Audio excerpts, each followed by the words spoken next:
எங்கிருந்து நீ வந்தாயோ கோடீஸ்வரா, எங்கள் நெஞ்சினில் நிறைந்து நின்றாயே கோடீஸ்வரா. நிதம் எங்கள் நினைவுகள் உந்தன் அருளலையில் சங்கமம் கோடீஸ்வரா. இது எங்கள் ஆன்ம கீதம் அன்பே கோடீஸ்வரா.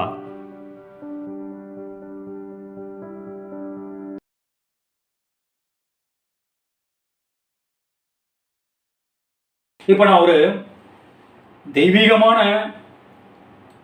விஞ்ஞானத்தால் நிரூபிக்க முடியாத விஞ்ஞானமே அதிசயப்படும் ஒரு மெய்ஞான உண்மையை சொல்லப் போகின்றேன். இந்த உண்மை கதை எனக்கு அந்த அன்பு குரு மூலமாக எனக்கு கிடைத்தது. அந்த அன்பு குரு சொல்கின்ற கதையை கேளுங்கள். இது கதையல்ல மக்களே, இது ஒரு காவியம். இது காவியம் மட்டுமல்ல மக்களே, இது ஒரு கண்கண்ட அருட்கடாட்சம்.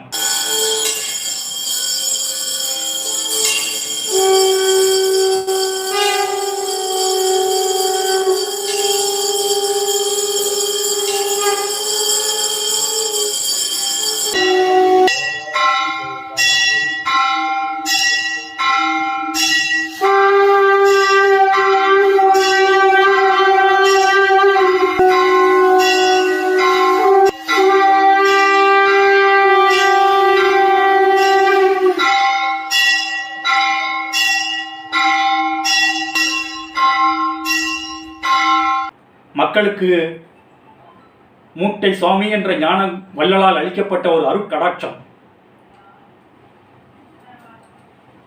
ஒரு நாள் காலை நேரம் நம்ம அன்பு குரு அவர்களுக்கு மூட்டை சுவாமி அவர்களை பார்க்க வேண்டுமே என்ற உத்வேகம் என்றைக்கும் இல்லாத அளவிற்கு அளவுக்கு அதிகமாக ஏற்பட்டது. அப்போ அவங்க வீட்டில் வர அவங்க ஒய்ஃபெல்லாம் இல்லை. என்ன பண்ணாருன்னு கேட்டிங்கன்னா, டிஃபன் சாப்பிட்றதுக்கும் வழி இல்லை. ஏன்னா வீட்டில் இருந்தால் அவங்க சமைச்சு கொடுப்பாங்க. டிஃபன் சாப்பிட்றதுக்கும் வழி இல்லை. எதுக்காக அந்த டிஃபன் சாப்பிட்றத பற்றி அவர் யோசிச்சாருன்னு கேட்டிங்கன்னா, வீட்டில் இட்லி வச்சாங்கன்னா அவரோட வழக்கம் என்னன்னு கேட்டிங்கன்னா, ஒரு 4-5 பார்சல் எடுத்துகிட்டு போவார். ஏன்னா எப்போயுமே அவர் மூட்டை சாமியை பார்க்க போகிறப்ப மூட்டை சாமி பக்கத்தில் ஒரு 5-6 பேராவது இருப்பாங்க. அவரை தவிர ஒரு 5 பேராவது இருப்பாங்க அப்படின்ட்டு கணக்கு பண்ணி என்ன பண்ணாருன்னு கேட்டிங்கன்னா, ஒரு 6 பேருக்கு பக்கத்தில் உள்ள நாயர் டீ கடையில், அங்கே ஒரு நாயர் டீ கடைன்னு ஒரு ஃபேமஸான கடை இருக்குங்க அவர் கிராமத்தில். அந்த நாயர் டீ கடையில் இட்லி எல்லாம் நல்லா சுட சுட வைப்பாங்க. இவர் ஒரு 8 மணி சுமாருக்கு என்ன பண்ணுறாரு, அந்த நாயர் டீ கடைக்கு போய் 6 இட்லி பார்சல் வாங்கிக்கிறாரு. 6 இட்லி பார்சலும், அந்த இட்லி பார்சல்லையே ஒரு வடை. அதாவது 4 இட்லியாக 6 பார்சல், அந்த ஒவ்வொரு 4 இட்லிலையும் ஒரு வடை, மொத்தம் 6 பார்சல். நாயர் டீ கடையில் அவசர அவசரமாக வாங்கிட்டு பார்சல் வாங்கிட்டு இவருக்கு சேர்த்து 6 பார்சல் வாங்கிட்டு புறப்படுறாருங்க. புறப்பட்டு நான் தான் உங்களுக்கு சொல்லியிருக்கேன், அப்போல்லாம் அந்த காலகட்டத்திலலாம் நம்ம மூட்டை சுவாமி அவர்கள் இங்கே தான் இருப்பார். அதாவது இடுமன் மலையில் தான் அந்த தென்னந்தோப்புலையும் அந்த இடுமன் மலை கோயில்லையும் அந்த பகுதியில் தான் சுற்றிட்டு இருப்பாருங்க. அது சுற்றுலாரும் சொல்லக்கூடாது, அதெல்லாம் ஞான வள்ளலோட பரம ரகசியமான நடைப்பயணங்கள். நமக்கு அந்த ஸ்போக்கன் லாங்குவேஜ்லேயே எப்படி சொல்லணும், சுற்றுலாருன்னு தான் சொல்லணும். அதனால் அங்கே தான் சுற்றிட்டு இருப்பாருங்க. இவர் வழக்கம் போல் அந்த இடத்துக்கு, அதாவது இடுமன் மலை அந்த தென்னந்தோப்பு பக்கம் அந்த பக்கம்லாம் போய் எப்படியே கண்டுபிடிச்சாரு, மூட்டை சாமி கண்டுபிடிச்சாரு. மூட்டை சாமி பக்கத்தில் அவர் நினச்ச மாதிரியே ஒரு ஆள்லாம் இருந்தாங்க, ஒரு 5-6 பேர் இருந்தாங்க. இவர் என்ன பண்ணுறாரு, ஆகா நம்ம பார்சல்லாம் கொடுக்கலாம், இட்லி வடையெல்லாம் பார்சல்லாம் வாங்கியிருக்கோம் கொடுக்கலாம், மூட்டை சாமி நம்மளை ஞான வள்ளல் நம்மளை பாராட்டுவார் அப்படின்னு நினச்சி ரொம்ப சந்தோஷமாக போகிறார். இவர் அவங்க போய் சேர்ந்தப்போ அதாவது வீட்டிலேருந்து ஒரு 8 மணிக்கு விட்டார். அங்கே போய் சேர்ந்தப்போ ஒரு 10:30 மணி இருக்கும். அந்த இடத்துல அடைஞ்சோன்னா ரொம்ப சந்தோஷமாக, ஆகா நம்ம பார்சல்லாம் கொடுக்கலாம், மூட்டை சாமி ரொம்ப நம்ம மேலே ரொம்ப சந்தோஷமாக இருப்பார் அப்படின்ட்டு போகிறாருங்க. பயங்கர ஏமாற்றம். மூட்டை சாமி சொல்கிறாங்க உள்ளவங்களாம் பார்த்து, டேய் இவனை கூட்டிகிட்டு போய் அந்த மலை மேலே படுக்க வைங்கடா அப்படின்னாடா. இவருக்கு பயிர்னு போயிடுச்சு. என்னடா அது மணி 10 ஆகுது, கடுமையான வெயில். அப்போ பயங்கரமான கோடை காலம் வருங்க, செம வெயில். என்னடா அது மேலே மழை இப்படி படுக்க வைக்க போகிறாங்களே அப்படி செய்ய வேறு வழி இல்லை. ஞான வள்ளல் சொல்லிட்டாரு நம்ம உபயோக பண்ணி தான் ஆகணும் அப்படின்னு. 5 பேர் அவரை கூப்பிட்டு வாங்க சார் போவோம் அப்படின்ட்டு மலை மேலே ஏறி அவரை படுக்க வச்சுட்டாங்க. ஒரு இட்லி பார்சல் 10 ஒரு தண்ணி பாட்டில் வேறு கொண்டு போயிருக்காரு ஒரு பையில் வச்சு. அவ்வளவும் சுமந்துக்கிட்டு விதியே என்னடா அப்படி ஆச்சுன்னு சுமந்து மலை மேலே ஏறி அவங்க சொன்னபடி படுத்துட்டாருங்க. படுக்க வச்சு கீழே இறங்கிட்டாங்க. இவர் ஒரு 1/2 மணி நேரம் படுத்த உடனே அப்புறம் மூட்டை சாமி பக்கத்தில் ஒரு கூட்டம் கூடிருச்சான். ஒரு சிறிய கூட்டம் கூடிருச்சுங்க. ஒரு 20 பேர் இருந்தாங்களாம். அந்த 20 பேரையும் பார்த்து, டேய் அவனை இறங்க சொல்லுங்கடா அப்படின்னாராம். உடனே அந்த 20 பேரும் போய் அந்த கீழே நின்றுட்டு, சார் இறங்குங்க சார், உங்களை சாமி இறங்க சொல்கிறாரு அப்படின்னோடனே, சரி நீ வரும் அப்போ ஆளை விட்டா போதும் அப்படின்ட்டு அந்த 6 பார்சலையும் அந்த தண்ணி பாட்டிலையும் எடுத்துகிட்டு லோடு இறங்கி கீழே வர்றாராம். கீழே வந்தோடனே, சரி வாங்கடா என்னோட வாங்கடா அப்படின்ட்டு கூட்டிகிட்டு போயிட்டாராங்க. கூட்டிகிட்டு போகிறாராம். காடு மேடு மலை நிலப்பகுதி காட்டுப்பகுதி அப்படி இப்படி அவர் பாட்டுக்கு அலைகிறாராங்க. நடுவில் வந்து ஒரு 17 பேர் பிரிச்சுட்டு போயிட்டாங்களாம். எனக்கு வேலை இருக்குங்க அப்படின்னு சொல்லிட்டு போயிட்டாங்களாங்க. மிஞ்சினது 3 பேர். அதாவது இவர் இல்லாமல் வந்து 3 பேர், இவரையும் சேர்த்து 4 பேர் தான் மிஞ்சினது. ப்ளஸ் மூட்டை சாமி ஒன்று, இந்த 5 பேர் தான் மிஞ்சினது. இந்த 5 பேர் அப்படி வழிபயணம் போயிட்டே இருக்காங்க. காலம்புற ஒரு 11 மணிக்கு புறப்பட்டு போனாங்களாம். மூட்டை சாமி போயிட்டே இருக்காராம். அப்புறம் பார்த்தா முத நாள் ஆயிடுச்சான். முத நாள் ஆனோடனே அவர் விடுறப்பாடு இல்லையா, அப்படியே ரெஸ்டே இல்லாமல் போயிட்டு இருக்காங்களா. 2வது நாளும் ஆயிடுச்சாங்க. அப்புறம் பார்த்தா செம மழையாங்க. அதாவது வரலாற்றிலே இல்லாத அளவு மழை, அப்படியே மழையாங்க. ஒரு ஓரத்தில் ஒதுங்கினாங்களாம். ஒதுங்கினோடனே அந்த ஒரு பக்கத்தில் ஒரு ஓட்டு வீட்டில் மேலே உள்ள ஓட்டுலேருந்து தண்ணி ஒழுங்கிச்சாங்க. மூட்டை சாமி வந்து தண்ணியை போடுறா அப்படின்னாராம். பக்கத்தில் ஏதோ ஒரு பாத்திரம் மாதிரி ஏதோ எடுத்துட்டு போட்டுருக்கு. இந்த பாத்திரத்தை எடுத்துகிட்டு போய் தண்ணியை போடுறா அப்படின்னாராம். அவர் வந்து அந்த பாத்திரத்தை எடுத்துகிட்டு போய், என்னடா அது ஓட்டில் வழிகிற தண்ணியை பிடிக்க சொல்கிறாரு அப்படின்ட்டு இந்த பாத்திரத்தை எடுத்துகிட்டு போய் தண்ணி பிடிச்சாராம். ஒரு சொம்பு நிறையா வந்ததான். அது பெரிய பாத்திரம் போட்டுருக்கு, ஃபுல்லாக வந்ததான். அதை கொடுத்தோடனே மூட்டை சாமி மடக்கு குடிச்சாராம். குடிச்சிட்டு குடுறா அப்படின்னாராம். இவருக்கு ஒரு மாதிரியாக ஆயிடுச்சான். சரி மூட்டை சாமி எதுவும் சொல்லுவாருன்னு பயந்துட்டு இவரும் குடிச்சிட்டாராம். என்னடா மூட்டை சாமி இப்படி இருக்காரு, அவர் என்ன வேணாலும் பண்ணுவார், நமக்கு அது மாதிரி பண்ண முடியுமா அப்படின்னு நினச்சிட்டே இருந்தாராங்க. சரி வாங்கடா அப்படின்ட்டு அப்படியே விடலையாம். 3வது நாள் பயணமும் தொடர்ந்ததாங்க. ஆனால் இதை வேடிக்கை பாருங்க, முதல் 2 நாள் இவங்களுக்கு இருந்த பசி தாகம் எல்லாம் மறைஞ்சு போயிடுச்சாங்க. இவர் கண்கூட அனுபவிச்ச உண்மைன்னு சொல்றாரு நம்ம அன்பு குரு. அதாவது தாகமும் இல்லையா, பசியும் இல்லையா, ஆனால் உடம்புல ஒரு உற்சாகம், மனசுல ஒரு உற்சாகம், உடம்புல ஒரு ஸ்ட்ரென்த்து எல்லாம் என்றைக்கும் இல்லாத அளவுக்கு அவர் வரலாற்றிலேயே அவரோட இத்தனை வயசுல இல்லாத அளவுக்கு எல்லாமே ஜாஸ்தியாக இருந்ததாங்க. அதாவது ஆரோக்கியம் ஜாஸ்தியாக இருக்க மாதிரி ஃபீல் பண்ணாராம்.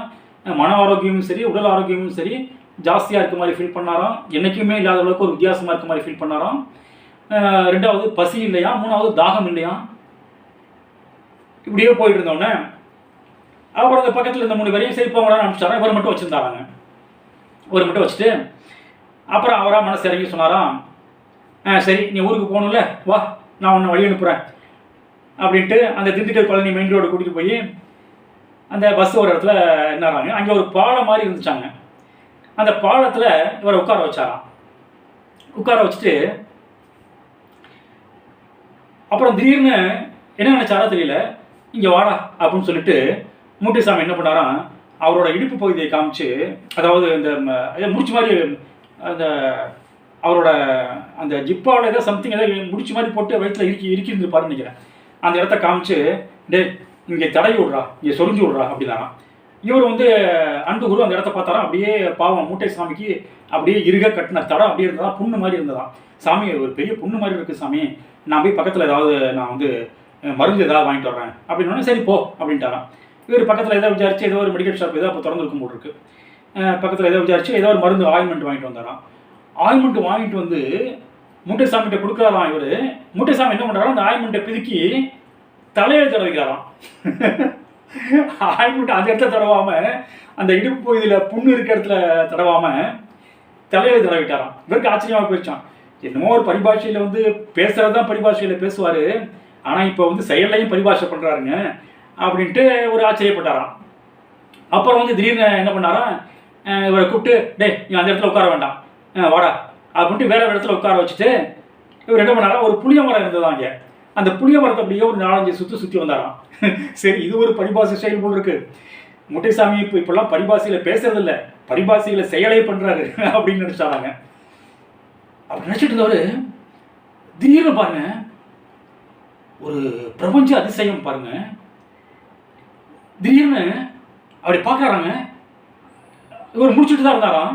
கனவு இல்லையா, கனவுக்கும் நனவுக்கும் இடைப்பட்ட நிலைன்னு சொல்ல முடியாதான், முழு விழிப்பு நிலையாங்க. கண்ணை திறந்துட்டு இருந்தாராம். இப்படி பார்க்குறாங்க. அப்படியே ஆகாயத்திலேருந்து மூட்டை சுவாமி பிரகாசமாக ஒரு ஜோதி வடிவத்தில் அப்படியே ஜோதி விக்கிரகம் மாதிரி அப்படியே இறங்கி வந்து இவர் பின்னால் நிற்கிறாராங்க. மூட்டை சாமியோட பின்புறத்துக்கும் அந்த ஆகாயத்துக்கும் நடுவில் தங்க கம்பி மாதிரி ஒரு கனெக்ஷன் வேற இருக்காங்க. இது அப்படியே 5 நிமிஷம் அவர் வச்ச கண்ணு வாங்காமல் பார்த்துட்டு இருக்காராங்க. எந்த உரையாடலும் இல்லை. எப்படி? அதாவது தங்க விக்கிரகம் மாதிரி வந்து ஒரு ஜோதியும் தங்க விக்கிரகமும், தங்க ஜோதியும் தங்க விக்கிரகமும் கலந்த மாதிரி ஆகாயத்திலிருந்து மூட்டை சுவாமி இறங்கி வருகின்றார். இவர் கனவல்ல நனவல்ல விழிப்பு நிலையில் இருக்கின்றார். அதை கண்கூடாக பார்க்கின்றார். மூட்டை சாமி அப்படியே தங்க விக்கிரகமா பொன் நிறத்தில் அப்படியே அந்த ஜோதியும் விக்கிரகமும் கலந்து வந்த மாதிரி மூட்டை சாமி இறங்கி வந்து இவர் மூட்டை சாமிக்கு பின்னால பார்க்கிறாரா. மூட்டை சாமிக்கு பின்புறத்திலிருந்து அந்த பின்புற உடம்பிலிருந்து ஆகாயம் வரையிலும் ஒரு தங்க இணைப்பு, தங்க கம்பி இணைத்துக் கொண்டிருந்ததாம். இந்த காட்சியை 5 நிமிஷம் வச்ச கண்ணு வாங்காம பார்த்தாராங்க. எந்த உரையாடலும் இருவருக்கு இடையில் இல்லை. அந்த 5 நிமிஷத்துக்கு அப்புறம் அந்த காட்சி மறைஞ்சிச்சாங்க. மூட்டை சாமி என்னடா பார்க்குற அப்படியே அப்படின்னாராம். இவருக்கு அப்படியே திக்கும் காட்டி போயிட்டாராம். ஒன்றுமே வார்த்தையே வரலையாங்க. அந்த இடத்துல மௌனம் தான் நிலவனதான். ஒரு மூட்டை சாமி கேட்ட பிறகு என்னடா பார்க்குற அப்படின்னு கேட்ட பிறகு அவர் அந்த பேசுனது தான். அதுக்கப்புறம் 2 பேருக்கும் இடையில உரையாடலே கிடையாதாங்க. இவர் சொல்றாரு அந்த காட்சியை, இவர் வர்ணிக்கிற விதம் இவருக்கு வார்த்தையே வரலங்க. அப்படியே வந்து அன்பு குரு அப்படியே உணர்ச்சி வசப்படுறாருங்க அந்த காட்சியை வர்ணிக்கிறப்ப. அப்புறம் சொல்றாரு, இன்னொன்று நினச்சி பார்த்தாராம். சரி, அந்த புளிய மரத்தை சுற்றுனதும் அந்த ஆயின்மெண்ட்டை தலையில் தடவிட்டதுக்கும் என்ன காரணம் அப்படின்னு நினச்சி அவரே கன்வின்ஸ் ஆகிட்டாராம். சரி, அதுவும் ஏதோ பரிபாசை செயல் தான், அதுக்கு காலம் நமக்கு விடை கொடுக்கும். ஆனால் இந்த தங்க விக்கிரக காட்சி என் வாழ்நாளிலே மறக்க முடியாது அப்படின்ட்டு அவர் நினச்சிட்டு அப்படியே அந்த ஒரு தெய்வலோக காட்சிகளை மனதில் நினைத்து கொண்டே அவர் கிராமத்திற்கு சென்றார். மீண்டும் அன்பு குருவின் அதிசயமான ஒரு அனுபவத்துடன் உங்களை சந்திக்கின்றேன். ஆத்ம நன்றி.